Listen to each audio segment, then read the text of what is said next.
So first off, we're going to establish some context of what is memory. And through the analyzing of similar sources, we can see that memory is not just about the past. It shapes identity, culture, politics, and justice. For example, in Selena Quintanilla's efforts to the social revival of both Latin and American identities, we can see the shaping of identity through the political misuse of nostalgia to gain power and obstruct subordinate cultures. We can see the development of politics, and through Maori oral traditions compared with colonial history, we can see the development of historical justice. And so this leads to my research question. How can collective remembrance shape societal trajectories? And so we're going to analyze that through the different sources in three important aspects: cultural reclamation, political manipulation, and intergenerational trauma. We're going to first start off with cultural reclamation. Cultural reclamation can be both used as an empowerment and obstructing power. So for empowerment, we can see that through the oral history of Maori traditions by Benny. In her excerpt, we can summarize the finding that oral history shapes identity and the continuity of a group of people from their perspective. And combined with analysis of Stuart Hall, cultural identity is a process where subordinate cultures render formerly unspoken culture increasingly visible. And through that analysis, we can see that cultural reclamation in memory is a necessary instrument to progress forward. It's the instrument of social justice, contesting dominant perspectives and asserting agency.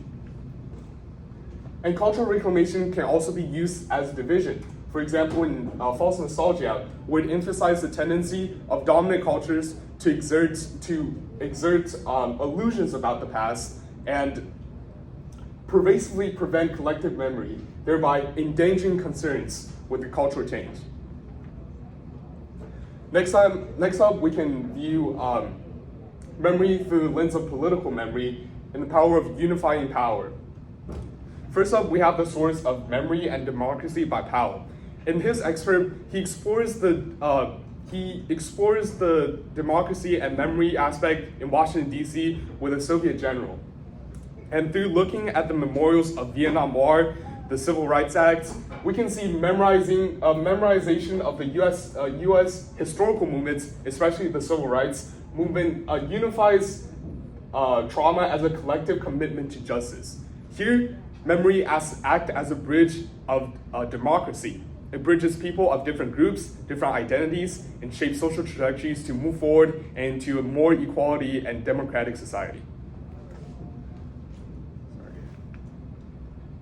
And now we can also see political memory as division and control. For example, through Trillett's analysis, dominant groups silence inconvenience histories to legitimize exclusionary practices. For example, the practice of fascism during World War II, they oppress the immigrant groups and also certain cultures to legitimize exclusionary practices and expand their power and sphere of influence. Also, modern campaigns that use nostalgia, for example, from the industrial age to prosperitize the past and shining to the illusion that the future is not promised, it's a blank map, and we should just stick to the past, act as a menace to national identity. And finally, we can look at memory through the lens of intergenerational trauma. And first, we can look at it as memory as survival. Whereas in my mother's house, the similar source, my mother's house, children were framed inherent trauma with a view of creating identity and resilience. Children that visit their historical and learn about their identity explores with survival, highlighting the hidden potential of post-memory.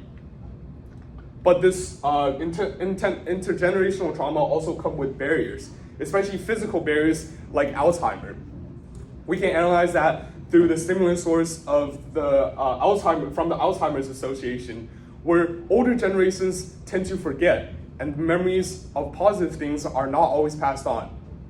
And this often disproportionately affects subordinate communities and cultures, since they don't have the economic power to support the healing of such diseases.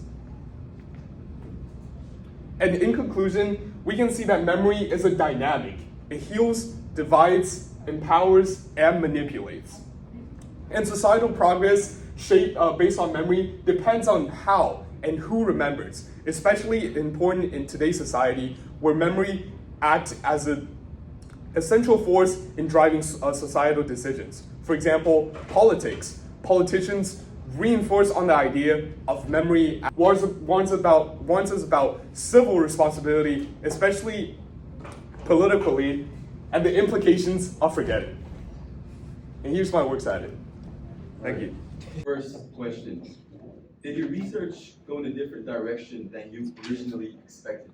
Yes, my research, initially I thought this, through the exploration of memory, I can have a definite direction where I can call memory shaping societal trajectories as positive or negative. But through looking at the sources and also researching on my own, I've seen that memories, it really depends on how society looks at it and the importance that's been put on it to shape society either positively or negatively. All right, your second question. What are the implications of your findings to your community?